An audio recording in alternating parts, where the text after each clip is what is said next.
নমস্কার বন্ধুরা, হরিপ্রিয়া কিচেনে সবাইকে অনেক অনেক স্বাগত।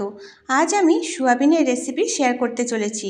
এইভাবে সোয়াবিন বানালে দারুণ টেস্টি হবে। গরম ভাত আর রুটি পরোটার সাথে থাকলে আর কিছুই লাগবে না। প্রথমে সোয়াবিনগুলো গরম জলের মধ্যে 2 থেকে 3 মিনিট ফুটিয়ে নিতে হবে। বাড়িতে সবসময় সবজি মাছ মাংস থাকে না, এইভাবেই সোয়াবিন বানিয়ে নিতে পারো। সোয়াবিনগুলো 2 থেকে 3 মিনিট ফোটানো হয়ে গেলে জল ছেঁকে তুলে নিতে হবে। সোয়াবিনগুলো জল ছেঁকে একটা বাটির মধ্যে তুলে নিচ্ছি।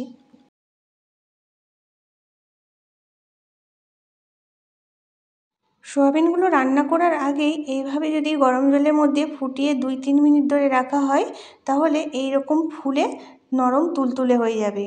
আর এই সোয়াবিনগুলো রান্না করার পর খেতেও অনেক বেশি টেস্টি লাগবে।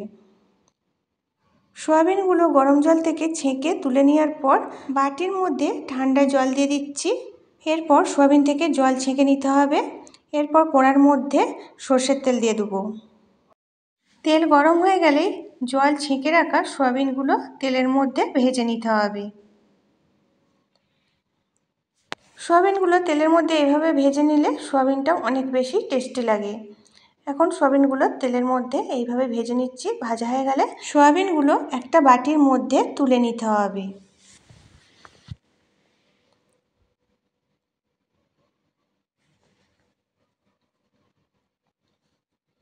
এরপর কড়ার মধ্যে আরও 2 থেকে 3 চামচ সর্ষের তেল দিতে হবে।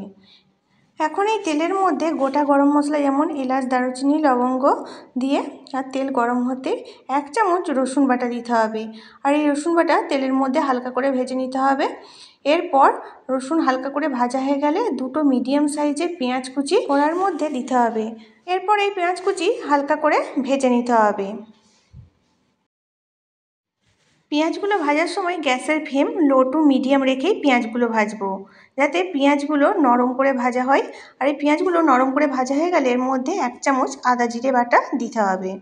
পেঁয়াজের মধ্যে আদা জিরে বাটা দেওয়ার পর ভালো করে মিশিয়ে নিতে হবে। পেঁয়াজের সাথে আদা জিরে বাটা, রসুন ভালো করে মেশানো হয়ে গেলে 1 পিস টমেটো 4 ফালি করে কেটে দিতে হবে। আর 1/2 চামচ হলুদের গুঁড়ো, 1 চামচ লঙ্কার গুঁড়ো আর 1 চামচ জিরে গুঁড়ো দিয়ে ভালো করে মিশিয়ে নিতে হবে। গুঁড়ো মশলা দেওয়ার পর ভালো করে কষিয়ে নিতে হবে। মশলা কষানোর সময় এর মধ্যে কোনো জল দেওয়া যাবে না, ভালো করে কষিয়ে নিতে হবে। এখন এই মশলা ভালো করে কষানো হয়ে তেল ছাড়া শুরু হলে ভেজে রাখা সোয়াবিনগুলো দিয়ে ভালো করে কষে নিতে হবে। এইভাবে 2-3 মিনিট এই কষা মশলা সোয়াবিনের সাথে মিশিয়ে নেব। এর মধ্যে মশলা কষানোর সময় কোনো জল ব্যবহার করা যাবে না।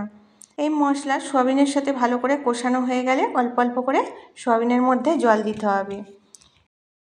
এখন এই সোয়াবিন ভালো করে ঢেকে 10 থেকে 15 মিনিটের জন্য ফুটিয়ে নেব। সোয়াবিনগুলো ফোটানোর ফলে সোয়াবিনগুলো অনেকটাই ফুলে নরম তুলতুলে হয়ে গেছে। এখন এই সোয়াবিনের মধ্যে 2টো সেদ্ধ করা আলু ভেঙে দিয়ে দিচ্ছি। তবে বন্ধুরা, সোয়াবিনের মধ্যে তোমরা আলু পছন্দ না করলে এর মধ্যে আলু নাও ব্যবহার করতে পারো। আরও 2-3 মিনিট ঢেকেই সোয়াবিন ফুটিয়ে নিতে হবে।